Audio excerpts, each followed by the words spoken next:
Ever have one of those days where you're busy from start to finish, but at the end of it, you feel like you haven't gotten any closer to your real goals? It feels like you're running on a treadmill, right? Working hard, but not actually moving forward. What if you could change that? What if there was a way to become a truly effective person, someone who's actually in control of their life and success? And what if you could do all of that while improving your English fluency at the same time? Hello friends, welcome to BookTalk English, the channel where you learn powerful ideas from great books in simple English. Today, we are talking about a very famous book, The 7 Habits of Highly Effective People by Stephen Covey. This book teaches us how to live better, work better, and grow as a person. Let's learn these 7 habits step by step. Stay with me till the end. We are going to break down these powerful ideas in simple, clear English that you can understand and start using immediately. By the end of this, you'll not only have a clearer path for a more successful life, but you'll also have boosted your English vocabulary and listening skills. This isn't just an English lesson, it's a life lesson. Let's get into it. Habit 1. Be proactive. The first and most important habit, the one that everything else is built on, is to be proactive. So, what does being proactive actually mean? It all comes down to taking responsibility for your own life. It means you realize that you are in the driver's seat. You make the choices, and those choices shape your life. The opposite of being proactive is being reactive. Reactive people are kind of like thermometers, they're just affected by their environment. If the weather is bad, they feel bad.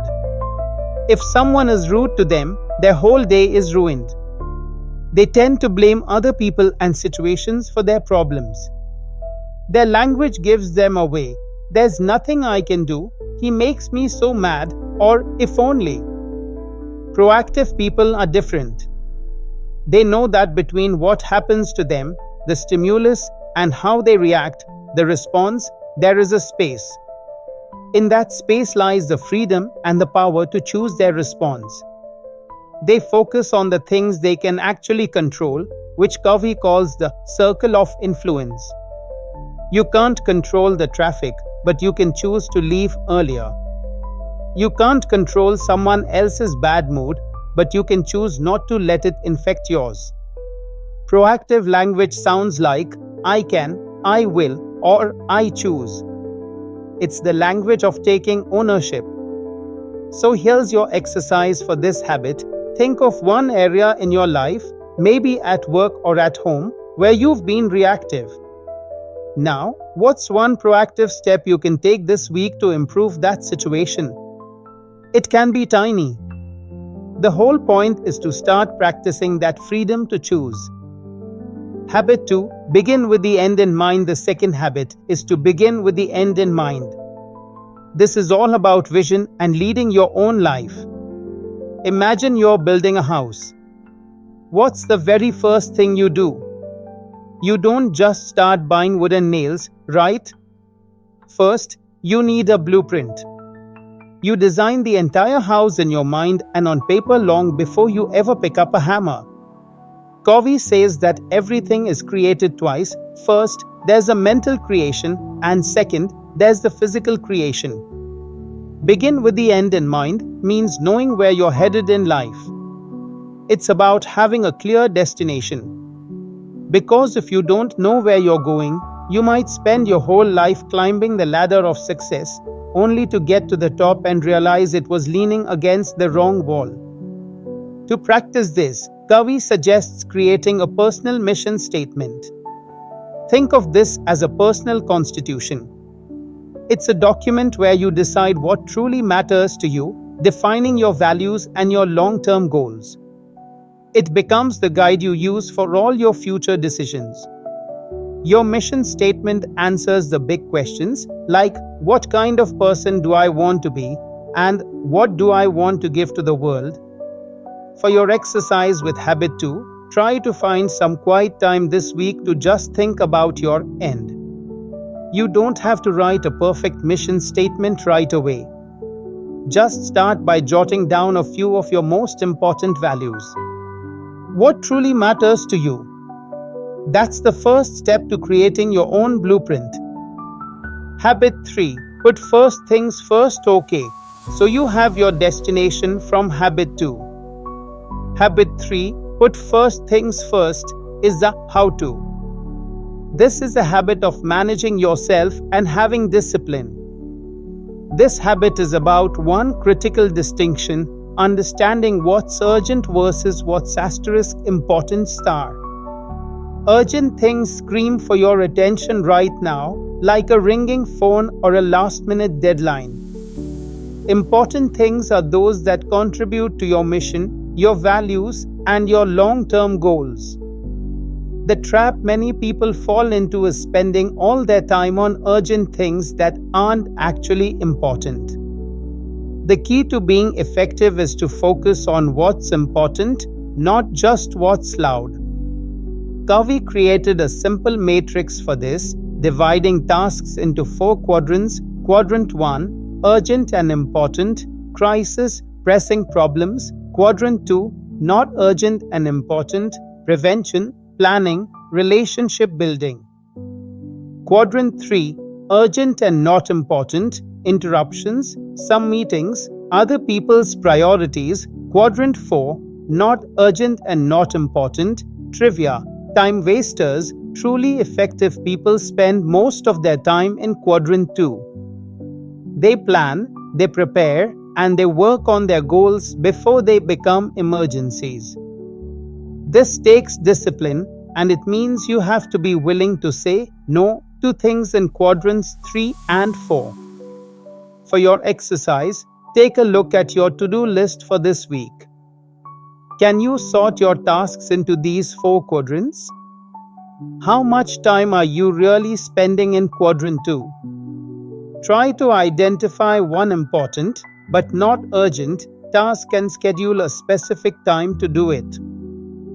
Alright, we are 3 habits in. These first 3 are all about self-mastery, what Covey calls the private victory.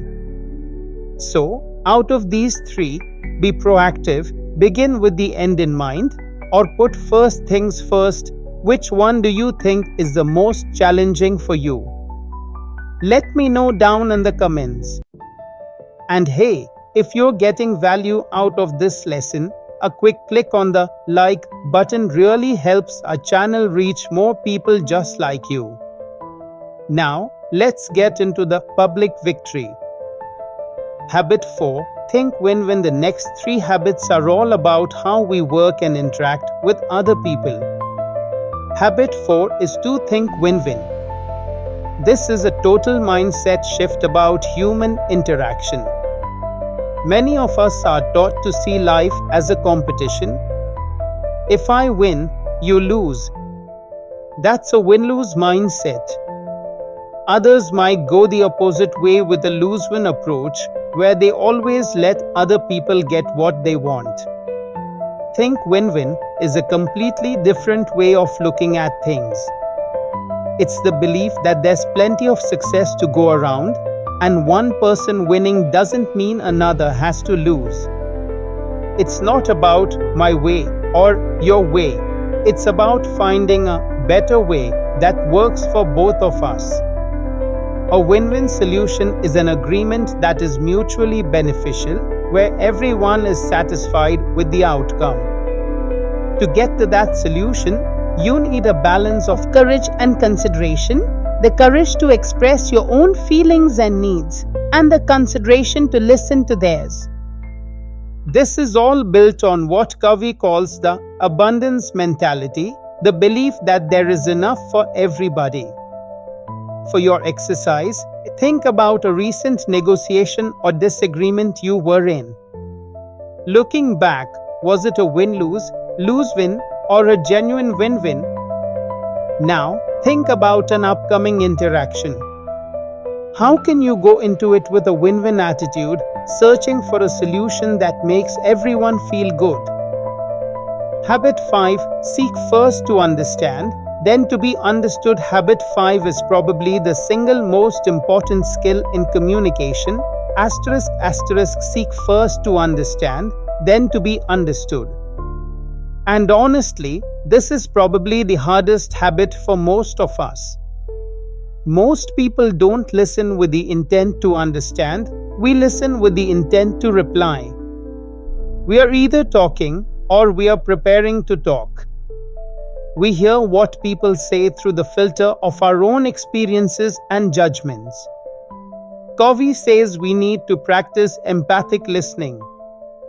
This is listening with more than just your ears, it's listening with your eyes and your heart. It's not about hearing the words, but about understanding the emotion and the meaning behind them. Think of it like this. You wouldn't trust a doctor who gave you a prescription without first making a careful diagnosis.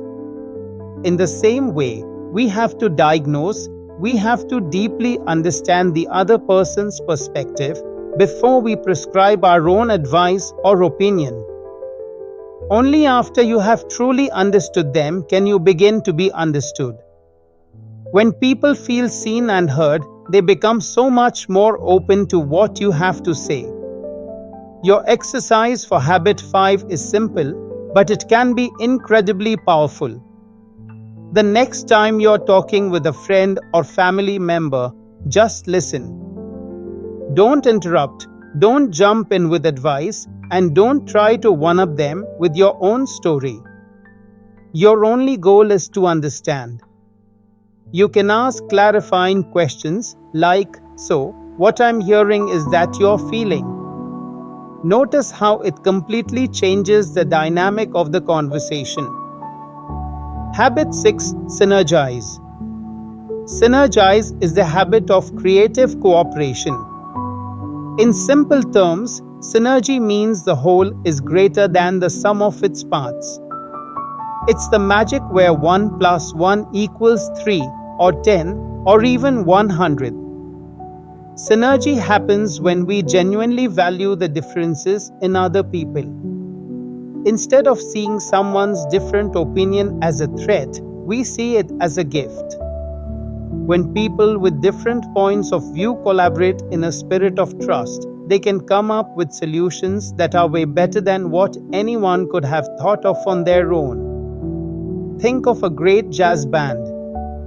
Each musician is talented, but when they improvise together, they create something new and exciting that no single one of them could have produced alone. That's synergy. Synergy is really the result of putting all the other habits into practice. You have to be proactive. Habit 1. Know your goal. Habit 2. Prioritize. Habit 3. Think win-win. Habit 4. And listen empathically. Habit 5. When you do all that, you create the perfect conditions for synergy to flourish. Your exercise: identify a problem, either at work or at home, that could be solved better with some creative cooperation. Who do you know that has a totally different perspective? Try having a synergistic conversation where you truly value their ideas and build on them to find a new, better solution together. Habit 7. Sharpen the saw. And the final habit, the one that makes all the others possible, is sharpen the saw. This is the habit of self-renewal. Imagine you see a man in the woods trying frantically to saw down a tree. He's been at it for hours, he's exhausted, and the saw is obviously dull. You suggest he take a break to sharpen it. He replies, "I don't have time to sharpen the saw. I'm too busy sawing." The story shows how silly it is to get so busy sawing that we fail to maintain our most important tool, ourselves.